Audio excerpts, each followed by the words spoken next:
दोस्तों आपका स्वागत है हमारे YouTube चैनल में। देखिए इसमें हम परसेंटेज चैप्टर के आगे के क्वेश्चंस कर रहे हैं टाइप 3 के। अभी हमारा ये पार्ट 7 है जिसमें हम 31 से 35 तक के क्वेश्चन करेंगे। तो चलिए देखते हैं इसके क्वेश्चन क्या क्या हैं। किसी संख्या को पहले 16% और फिर 14% बढ़ाया जाता है। इस प्रकार प्राप्त संख्या को अब 30% घटाया जाता है। मूल संख्या में हुई वृद्धि या कमी का शुद्ध प्रतिशत क्या होगा। तो देखो अपन तो सीधे सीधे इसको 100 लेके भी कर सकते हैं जी, ठीक है। तो अपन सीधे 100 लेके करते हैं, मान लो, ठीक है। कोई संख्या क्या रही होगी, पहले 100 रही होगी। तो 100 से क्या कर रहा है, पहले 16% और फिर 14% बढ़ा रहा है। तो अगर इसको हमने कितना बढ़ा दिया, 16% बढ़ा दिया, तो कितनी हो जाएगी, 116 हो जाएगी। फिर उसके बाद क्या किया, इसको 14% बढ़ा दिया, ठीक है। तो हम क्या करते हैं, 116 का क्या निकाल देते हैं अपन, 14% निकाल देते हैं, ठीक है। तो 14 बटे में कितना आ जाएगा, 100 आ जाएगा। तो 14 का क्या करो, इससे गुणा कर दो, ठीक है। तो 14 का बस इससे गुणा करना है, वो देखो 14 छक्के कितना होता है, 84। तो यहाँ पर आ जाएगा 4, यहाँ पर आए 8, ठीक है। 14 एकम 14, 14 और 8 जोड़ दिया उसमें, तो कितना हो जाएगा, ये 14 और 8 हो जाएगा 22। तो यहाँ पर आ गया 2, यहाँ पर आएगा 2, फिर 14, 15, 16, तो 1624 आ गया। और इसको क्या किया, 100 से डिवाइड कर दिया, तो 2 डिजिट के बाद यहाँ पर कितना आ जाएगा, पॉइंट आ जाएगा। तो ठीक है, 16.24 और बढ़ा दिया गया। यहाँ से कितना बढ़ाया गया, 14% बढ़ाया। तो इसका मान अब क्या आ गया, इसमें अपन ने कितना जोड़ दिया, इसको जोड़ दिया। 116 में किसको जोड़ना है, इसको जोड़ना है। तो कितना हो जाएगा, ये 132.24 हो जाएगा, ठीक है। उसके बाद क्या बोल रहा है, इसको अब क्या करना है, हमको 30% इसको घटाना है। तो अब यहाँ से इसको 30% घटा दो। तो 30% अगर घटाना है तो सबसे पहले इसका क्या निकालते हैं, हम 30% निकाल लेते हैं। तो 132 का 32.24 का कितने परसेंट निकाल दिया, 30%। तो 30 बटे में कितना आ जाएगा, 100। 0 से 0 काटा, बस इसको गुणा करो और इससे माइनस कर देंगे हम, ठीक है। तो ये आएगा, देखो 3 4 12, 6 और 1 7, फिर 6, फिर 9, फिर 3, ठीक है। और उसके बाद 10 से डिवाइड करना, तो पॉइंट कहाँ खिसक जाएगा, 39.672 है ना। तो ये पॉइंट कहाँ खिसक जाएगा, यहाँ पर खिसक जाएगा। इसको अपन मिटाते हैं, ये पॉइंट कहाँ पर आ जाएगा, इसको 10 से अपन ने डिवाइड किया तो कितना आ गया, यहाँ पर आ गया 39.672। अब इससे हमको इसको माइनस करना है। किससे माइनस करना है, 132 से, 132.24 से इसको माइनस करना है। यहाँ कुछ नहीं है तो 0 लगा दो। ये इससे माइनस किया तो यहाँ पर देखो 10 में से 2 गया, तो यहाँ पर बचा कितना, 8 बचा, ठीक है। अब यहाँ पर कितना आ गया, यहाँ पर 3, 13 में से, तो यहाँ पर बचा कितना, 6, ठीक है। अब यहाँ पर 11, 11 में से 6 गया तो कितना बचा, 5 बचा। ये पॉइंट आ गया, ठीक है। अब यहाँ 1 हो गया, फिर यहाँ पर कितना आ गया, 2 आ गया, ठीक है। अब 12 में से 3 चला गया, तो 12 में से 3 गया तो कितना बचा, 9 बचा। तो 92.568 आ गया, ठीक है। तो 92.568, ठीक है। अब हमारी देखो, अब इसमें इसके बाद ये बोल रहा है कि मूल संख्या में हुई वृद्धि या कमी का शुद्ध प्रतिशत बताइए। तो मूल संख्या तो 100 थी और अब कितनी हो गई है, ये 92 पॉइंट समथिंग हो गई है। तो लगभग ये कितने प्रतिशत कम हो गई है, 9% कम हो गई है ना। तो इन दोनों के बीच का अंतर कितना है, लगभग 9। तो 9% की कमी, यानी हमारा चौथा वाला ऑप्शन इसका आंसर आ जाएगा। अब इसको ना हम फॉर्मूले से भी कर सकते थे, अगर ऐसे नहीं करना है, बस फॉर्मूला हमको 2 बार लगाना पड़ता। एक फॉर्मूला ये होता है कि x + y + xy divide by क्या होता है, 100 होता है। तो एक बार इन दोनों में फॉर्मूला लगाना था, मतलब 16 और 14 में, ठीक है। जो आंसर आता उसके साथ किसको लगाते, 30 में लगाते, ठीक है। फिर वहाँ से जो आता उसको हम 100 से माइनस करके आंसर देते, है ना, तो भी वही आता, ठीक है। तो इसको वैसे भी कर सकते थे, हमने डायरेक्ट कर दिया ऐसे, ठीक है। चलिए अगला क्वेश्चन देखते हैं। जब किसी वस्तु के मूल्य को 25% कम कर दिया गया तो उसकी बिक्री में x% की वृद्धि हो गई। यदि राजस्व प्राप्ति में 20% की वृद्धि होती है तो x का मान क्या होगा। तो देखो इसमें हम क्या करते हैं, इक्विवेलेंट परसेंटेज वाला फॉर्मूला लगा देते हैं, यानी ये वाला लगा देते हैं, यानी x + y + xy divide by क्या होता है, 100 होता है, ठीक है। और बराबर में इसमें ये दिया हुआ है कि ये दोनों फॉर्मूला जब हमने लगाया, यानी ये वाला परसेंटेज और ये वाला परसेंटेज, और इक्वल टू में हमको क्या रखना पड़ेगा, ये रखना पड़ेगा, ठीक है। तो यहाँ पर लगा दो। अगर कोई चीज़ कम हो रही है तो उसको माइनस में लेना होता है, कोई चीज़ बढ़ रही है तो उसको प्लस में लेना होता है। तो यहाँ देखो 25% कैसा हो रहा है, कम हो रहा है ना। तो माइनस लेना पड़ेगा किसका, 25% का, ठीक है। और x% की क्या हो रही है, वृद्धि हो रही है, तो x को किसना लेना पड़ेगा, प्लस में लेना पड़ेगा। अब यहाँ पर देखो एक प्लस है एक माइनस में है ना। तो यहाँ पर क्या आ जाएगा, माइनस आ जाएगा। माइनस का कितना आ जाएगा, 25x बटे में कितना आएगा, 100। और बराबर यहाँ से कितना हो जाएगा 20 का। अब इस 20 को अगर उस तरफ भेज देंगे हम तो ये क्या हो जाएगा 20 और 25 जुड़ जाएगा, तो यहाँ से आ जाएगा कितना, ये आ जाएगा 45। ठीक है, और इसको सॉल्व करेंगे तो 100x ऊपर चला जाएगा, यहाँ पर आएगा कितना 100x माइनस 25x, है ना, बटे में कितना आएगा 100 आएगा। अब 100 में से 25 चला गया तो कितना बचा 75x बचा। ठीक है, और ये 100 से इसको गुणा कर दिए तो यहाँ पर कितना आ जाएगा 4500। ठीक है, अब बस इसको काट दो, 5 से काटते हैं इसको तो 5 1 ज़ा 5 और 5 5 ज़ा 25, और इसको भी 5 से काट दिया तो ये कितनी बार में जाता है 9 बार में 00। ठीक है, अब 15 से सीधे कट जाता है कितनी बार में 6 बार में 90 और 60, यानी x की वैल्यू कितनी आ गई है 60 आ गई है। हमसे x का मान पूछा था तो x का मान कितना आ गया 60, सेकेंड वाला ऑप्शन हमारा आंसर हो जाएगा। ठीक है, चलिए अगला क्वेश्चन देखते हैं। यदि किसी संख्या का 60% उसी संख्या के 20% से 120 अधिक है तो उस संख्या का 28% उसी संख्या के 33 सही 1/3% से कितना कम होगा। देखो, सबसे पहली बात हमको ये समझ जाना है, कभी भी किसी संख्या से अधिक बोल दे या किसी संख्या से कम बोल दे, यानी वो उन दोनों के बीच का क्या बता रहा है, अंतर बता रहा है। ठीक है, हम ऐसे भी बात करते हैं ना कि मैं उससे कितना लंबा हूँ, मैं मान लो उससे 1 फुट लंबा हूँ, है ना, तो हम क्या वो 1 फुट क्या बता रहे हैं, अपनी हाइट का अंतर बता रहे हैं। ऐसे इसमें क्या बता रहा है कि ये 60% और ये 20%, है ना, तो 120 अधिक है इन दोनों को बीच में, मतलब हम ये बोल देंगे कि किसी संख्या का 60% माइनस उसी संख्या का 20% का अंतर किसके बराबर है, 120 के बराबर है। तो यहाँ से हम बोल देंगे कि x का 60% यानी कि 60 बटे में 100 माइनस उसी संख्या का x का 20% बटे में 100 बराबर किसके है 120 के बराबर है। ठीक है, तो यहाँ से इन दोनों को माइनस किया तो क्या हो गया, x का कितना प्रतिशत 40%। ठीक है, किसके बराबर है 120 के बराबर है।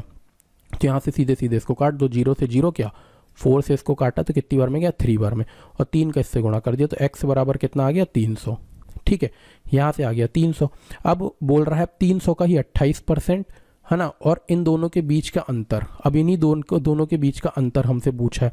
बोल रहा है उसी संख्या का यानी 300 का 28% 33 सही 1/3% से कितना कम होगा। तो यहाँ से कम निकाल दो सीधे सीधे। पहले हमको तो क्या करना पड़ेगा, 300 का ही हमको कम निकालना है। तो देखो 300 का सबसे पहले तो हम क्या करते हैं 28% निकाल लेते हैं। तो 28% अगर हमको निकालना होगा तो ये निकाल दी हमने 0 से 0, 8 3 का कितना हुआ 24, यहाँ पर 2 आया 6 7 8, तो ये आ गया कितना 84 आ गया। ठीक है, और 300 का हमको निकालना है 33 सही 1/3, 33 सही 1/3 का मतलब कितना होता है 1/3, इसको काट दिए तो कितना आ गया 100 आ गया, है ना।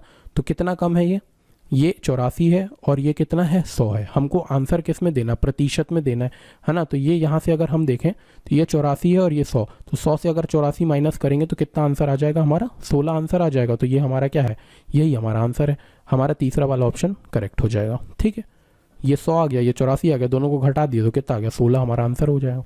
ठीक है, चलिए अगला क्वेश्चन देखते हैं।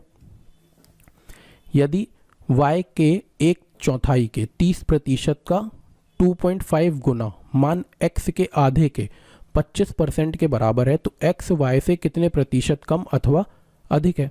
तो जो जो लिखा है वो कर देते हैं। देखो y के 1/4, तो ये लिखा अपन ने y का कितना 1/4 के 30% का, यहाँ पर लिख दिया 30% यानी कि 30 बटे में 100 का भी कितना 2.5 गुना, तो क्या कर दिया अपन ने 2.5 का मल्टीप्लाई कर दिया, का मान किसके बराबर है x के आधे के बराबर हो गया, किसके x के आधे के, x के आधे के 25% के बराबर, यानी कि 25 बटे में किसके बराबर है 100 के बराबर है। अब इसको हम अगर सॉल्व करते हैं तो x और y निकल आएगा। तो देखो ये 0 से तो 0 काटते हैं, यहाँ से अगर 25 से इसको काटते हैं कितनी बार में 4 बार में। ठीक है, तो इक्वल टू में तो कितना आ जाएगा x अपॉन पे 8 आ जाएगा। ठीक है, और यहाँ पर अगर इसका ये 25 से पॉइंट हटा दें और बटे में कितना लगा देते हैं 10 लगा देते हैं। ठीक है, तो इसको सॉल्व कर लेते हैं। तो यहाँ पर देखो 25 दिया कितना आ जाएगा 75, कितना आएगा 75 y अपॉन पे कितना आ जाएगा, देखो 4, मतलब ये तो हो गया 100 और 100 को गुणा कर दिया किससे 400 से, तो 4 और 100 को अलग अलग रखते हैं, काट देंगे। ठीक है, तो 25 से कितनी बार में गया 3 बार में, और 25 से कितनी बार में चला गया 4 बार में। ठीक है, और इसको 4 से काटते हैं तो ये कितनी बार में चला गया 2 बार में। ठीक है, तो यहाँ से हम बोल सकते हैं कि अगर क्रॉस मल्टीप्लिकेशन करते हैं तो यहाँ से आ जाएगा कितना 6y आ जाएगा और यहाँ से कितना आ जाएगा 4x आ जाएगा। अब हमसे क्या क्या पूछा है, अगर हम x अपॉन पे y निकाल लें, मान लो x अपॉन पे y निकाल लें, है ना, तो x अपॉन पे y किसके बराबर आ जाएगा, 6/4 के, और 2 से इसको काटते तो 3 बार में, 2 से इसको काटते हैं तो 2 बार में कट जाएगा।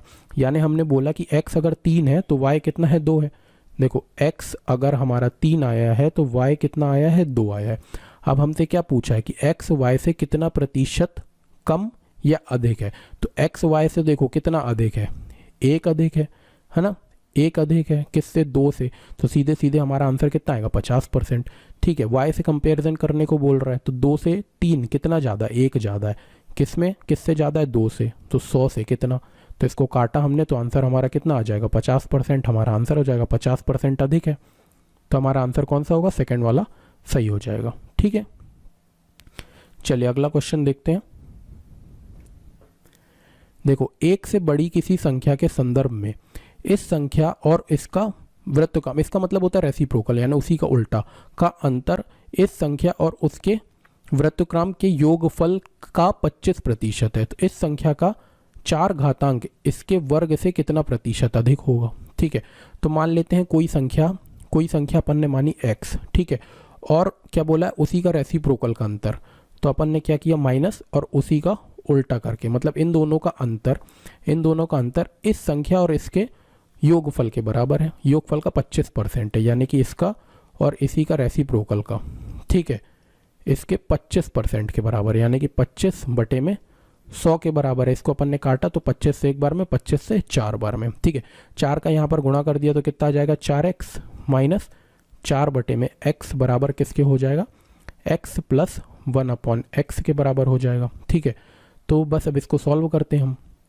है ना। तो यहाँ से मान लो अगर ये इसका एलसीएम ले लेते हैं, दोनों जगह एलसीएम लेते हैं, सॉल्व कर देते हैं, तो ये कितना आ जाएगा, 4x² माइनस 4/x आ जाएगा, और इसको सॉल्व किए तो ये हो जाएगा x² + 1/x। तो देखो x से तो x कट गया, इस x² के इस तरफ लेके जाएंगे अगर, तो ये कितना आ जाएगा, 3x², 4x² में से एक x² माइनस हो जाएगा, तो कितना हो जाएगा, 3x²। ठीक है, और यहाँ पर -1 है। ठीक है, -1 को भी अगर हमने क्या किया, यहाँ -4 है, तो यहाँ पर कितना हो जाएगा, ये -5 हो जाएगा, है ना, बराबर किसके आएगा, 0 के। इसको -5 को उस तरफ नहीं, अपन को तो x की वैल्यू चाहिए ना, तो अपन करते हैं 3x² बराबर किसके आ जाएगा, 5 के। तो यहाँ से अगर x² हम निकालते हैं तो किसके बराबर आ जाएगा, 5/3 के। x² अगर 5/3 का है तो हमको देखो क्या निकालना है, इस संख्या का 4 घातांक यानी 4 पावर और इसके वर्ग से कितना प्रतिशत अधिक है। तो अगर देखो x² तो हमको पता चल गया, x की पावर 4 भी निकाल लेते हैं, तो मतलब क्या किया हमने, इसका स्क्वायर कर दिया, है ना, इसका भी क्या किया हमने, स्क्वायर कर दिया। तो इसका क्या करना पड़ेगा, इसका भी स्क्वायर करना पड़ेगा, तो 25/9 आ जाएगा, है ना, 25/9 आ गया, यानी x की पावर 4 किसके बराबर आ गई है, 25/9 के बराबर आ गई है। अब हमसे ये चीज़ पूछा है कि कितना प्रतिशत ये वाला नंबर है जो इस वाले नंबर से कितना ज़्यादा है। ठीक है, तो हम क्या करेंगे, इससे इसको माइनस करेंगे और हमको आंसर किस में देना, प्रतिशत में देना है ना। तो हम क्या करेंगे, 25/9 माइनस करेंगे किससे, 5/3 से। ठीक है, तो ये तो आ गया डिफरेंस, जिससे कंपेयर कर रहे होते हैं उसको नीचे रखते हैं, यानी 5/3 को नीचे रखेंगे और गुणा किससे कर देंगे, 100 से कर देंगे, तो ये हमारा यहाँ से आंसर आ जाएगा। ठीक है, अब इसको हमने अगर सॉल्व किया तो देखो यहाँ पर तो 25 ही रहेगा, 25 और माइनस आ जाएगा कितना, 15। अगर एलसीएम लेंगे तो यहाँ पर आ जाएगा कितना, 25 माइनस आ जाएगा कितना, 15। ठीक है, और बटे में कितना आएगा, 9 आएगा, और ये उल्टा करके ऊपर चला जाएगा तो यहाँ पर आ जाएगा कितना, 3/5 आ जाएगा। तो इसको 3 से काटेंगे 3 बार में, है ना, 25 में से 15 चला जाएगा तो कितना बचेगा, 25 में से 15 गया, देखो 5 में 5 गया तो 20 हो गया, 20 में से मतलब 10 बचेगा, और यहाँ पर कितना है, 100 गुणे में है। ठीक है, तो इसको देखो, इसके आगे यहाँ पर सॉल्व कर रहे हैं कि यहाँ पर कितना बचेगा, 10 बचेगा, है ना। तो यहाँ पर ऊपर बचा 10, नीचे कितना है, 15 है, और गुणा किसके साथ है, 100 के साथ है। तो बस इसको 5 से काट दो, तो 5 से 3 बार में गया, 5 से कितनी बार में चला गया, 2 बार में, तो 200/3, 200/3 आ गया। अब 200/3 को हमको सॉल्व करना है, तो देखो यहाँ 200/3, तो 3 से इसको काट दो, 3 6 18, 3 6 18, है ना, और पॉइंट पे कितना आ जाएगा, 7 आ जाएगा। तो 66.7 हमारा क्या होगा आंसर, यानी फोर्थ वाला ऑप्शन हमारा करेक्ट हो जाएगा। ठीक है, चलिए हमारे 5 क्वेश्चन कंप्लीट हो गए हैं। चलिए मिलते हैं आगे के क्वेश्चन में नेक्स्ट वीडियो के साथ। और इस टाइप की वीडियो आप रोज़ देखना चाहते हो तो आप हमारे चैनल को सब्सक्राइब कर लें और बेल आइकन को भी दबा दें। हम पूरी की पूरी किरण को सॉल्व कर रहे हैं इसमें। ठीक है, चलिए मिलते हैं नेक्स्ट वीडियो में आगे के क्वेश्चनों के साथ। Thank you.